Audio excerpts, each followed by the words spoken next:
ओकाश बंदामी भन्ते द्वारतेर कत्तंग सब्बंग अपराधंग खमतू में बनते।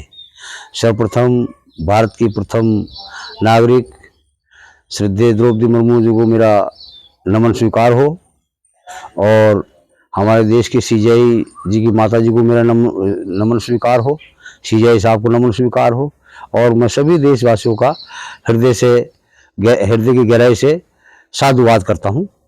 साथियों, हम जो आपके सामने आए हैं, ये बैनर पे हमारे 5 मांगें लिखी हुई हैं। तो हम आपसे कहना ये चाहते हैं कि प्रत्येक दिन एक किसी मांग पर आपके सामने मिलेंगे, और हम सिर्फ इतना कहना चाहते हैं कि अभी तक जो है इस देश के अंदर बौद्धों का कोई राजनीति में हस्तक्षेप नहीं हुआ है। आज से ये समझ लीजिए कि आपके इसमें बौद्धों का हस्तक्षेप रहेगा।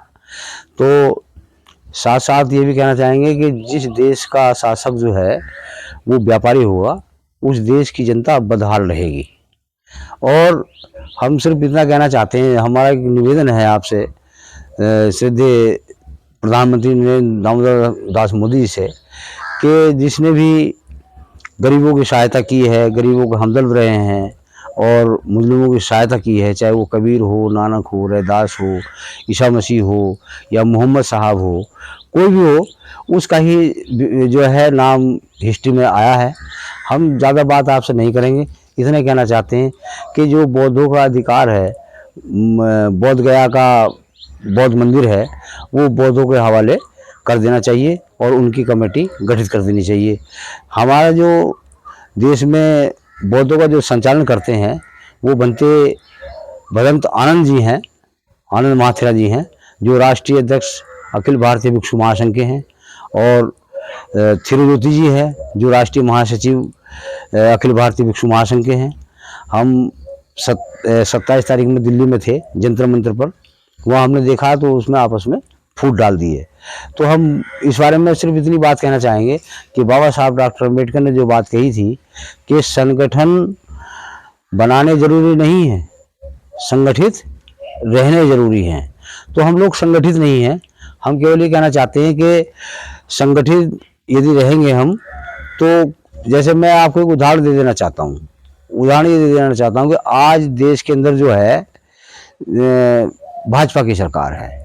तो भाजपा की सरकार क्यों है, कैसे बन गई, इसके ऊपर थोड़ा सा कह देना चाहता हूँ कि एक संगठन है आरएसएस, स्वयं सेवक संघ। तो स्वयं सेवक संघ का जो संगठन है वो भाजपा की रीढ़ की हड्डी है। वो इसलिए कि वो सब लोग एकत्रित हैं, सब संगठित हैं। हमारा संगठन तो बहुत है, लेकिन हम लोग संगठित नहीं हैं। तो इससे हम लोगों की कमजोरी साबित होती है। मैं मेरी बातों पर गौर करते हुए श्रद्धेय प्रधानमंत्री जी से मैं निवेदन करना चाहता हूँ कि यदि आप ये बौद्धों का मंदिर जो बोध गया का है, ये बौद्धों को सौंप देते हैं, तो समझ लीजिए आपका हिस्ट्री में नाम जुड़ जाएगा और सदा सदा के लिए जुड़ जाएगा। और यदि आप ये काम नहीं कर पाते तो फिर बहुत प्रधानमंत्री आए और चले गए, तो बस केवल उनके पुण्यतिथि पर लोग याद कर लेते हैं। बाकी जैसे बाबा साहब डॉक्टर अम्बेडकर का नाम लिया जाता है, और सरदार वल्लभ भाई पटेल का नाम लिया जाता है, और चंद्रशेखर आज़ाद का नाम लिया जाता है, जैसे सुभाष चंद्र बोस जी का नाम लिया जाता है। यानी जो आज़ादी की लड़ाई में, ये भी एक आज़ादी की लड़ाई है, क्योंकि देश के अंदर मतलब कहने का जो लड़ाई हुई, तो आज़ादी की लड़ाई ये है, ये जातिवाद की लड़ाई है। इस देश के अंदर जो जातिवाद है, इससे जातिवाद पर विराम लगेगा, और इस पे जातिवाद से विराम लगेगा। तो इसलिए आपसे निवेदन है कि आप जो है इस पर विचार करते हुए आप जल्दी से जल्दी जो है बौद्धों को सौंप दें। और 26 नवंबर संविधान दिवस हमने कार्यक्रम रखा है। भंते आनंद जी से हमारी बातचीत हुई है, भंते थिरुज्योति जी से बातचीत हुई है, वो अपना एक कार्यक्रम दिल्ली में करेंगे, रामलीला मैदान में करें या जहाँ भी उनको उपयुक्त समझे वो।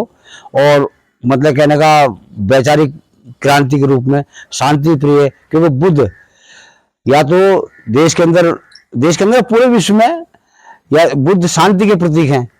बुद्ध रहेगा या युद्ध रहेगा, बुद्ध रहेगा या युद्ध रहेगा। धन्यवाद। फिर दूसरी वीडियो मिलेंगे। नमो बुद्धाय। जय भीम।